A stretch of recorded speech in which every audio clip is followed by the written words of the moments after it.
of Indian atrocities. Through their supreme sacrifices, Kashmiris have made it crystal clear that Jammu and Kashmir is not the so-called integral part of India. It never was, it never will be.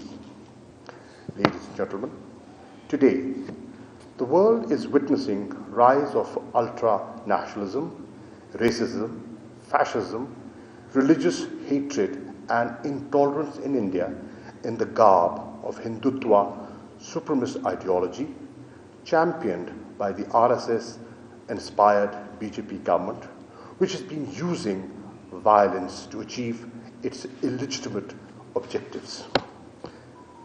The Hindutva ideology is not only a threat to the Kashmiris, but to India's own nationals as well, particularly Muslims. Targeted attacks and discriminatory measures against Muslims are rampant in the BJP's India, ranging from policies of systematically disenfranchising Muslims to physical assaults and other anti-Muslim actions under the bogey of love jihad and corona jihad, designed to demonize, dispossess and further marginalize the Muslims. Ladies and gentlemen, Pakistan continues to expose the horrific atrocities perpetrated by Indian occupation forces. The Jammu and Kashmir dispute has become the headline news. I cannot think of a time when the issue of Jammu and Kashmir was internationalized on this scale before.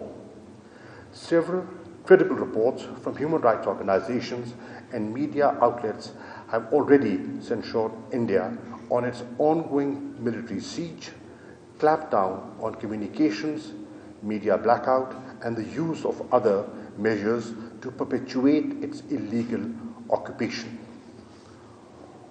On the diplomatic front, India is facing humiliation after humiliation internationally following its illegal and unilateral actions in Jammu and Kashmir. Since August 5, 2019, 3 meetings of the UN Security Council have been held to deliberate on the Jammu and Kashmir dispute, which is a categorical rebuttal of India's fictitious claim of the dispute being an internal matter.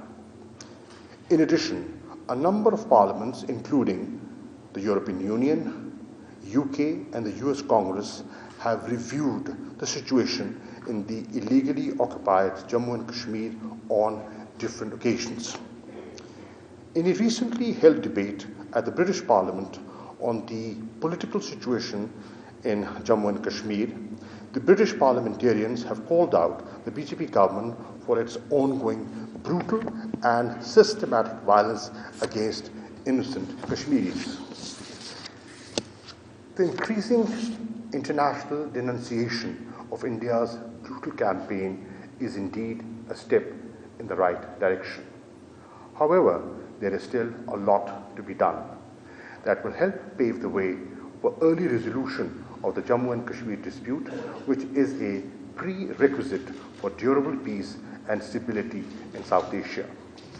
Ladies and gentlemen, the unflinching belief of the Kashmiri people in their just struggle for freedom from Indian occupation fills our hearts with great pride. Their resilience in the face of unspeakable atrocities being perpetuated by Indian occupation forces is remarkable.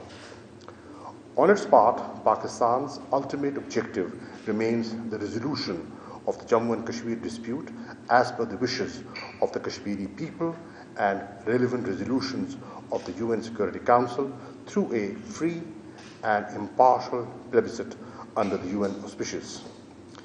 The people and government of Pakistan remain committed to extend full support to the just cause of Kashmiris' right to self-determination. We will not let anyone take away Kashmir from Kashmiris.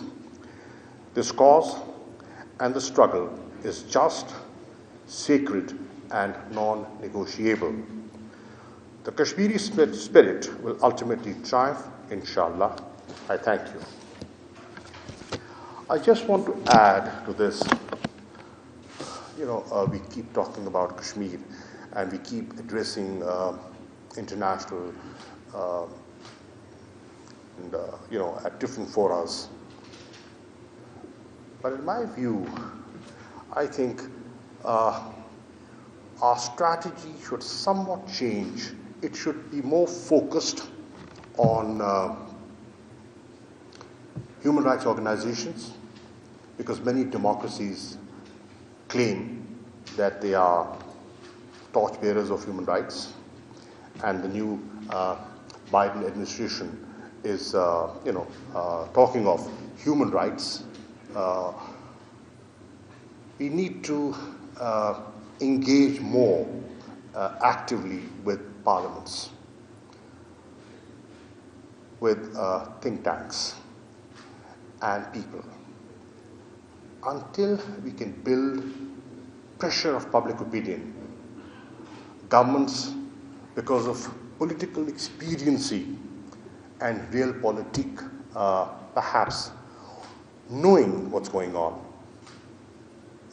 fully aware of what the Indians are up to in the occupied territory, will keep looking the other way. It's a tall order in the environment that we are working in. Nonetheless, it's a just cause. We believe in it, and the Kashmiris are looking up to Pakistan in particular to stand with them. And I'm confident that despite different views on different issues within Pakistan, despite the political polarization in the country, on this issue, the nation is one and should remain one. Thank you. Thank you very much, Mr. Saab. Thank you to IRS. I apologize, I misunderstood the time, so I hope I am not late. I'll be very, very brief and just lay out for you. The foreign minister has spoken, and I apologize. I somehow didn't realize that you were starting early.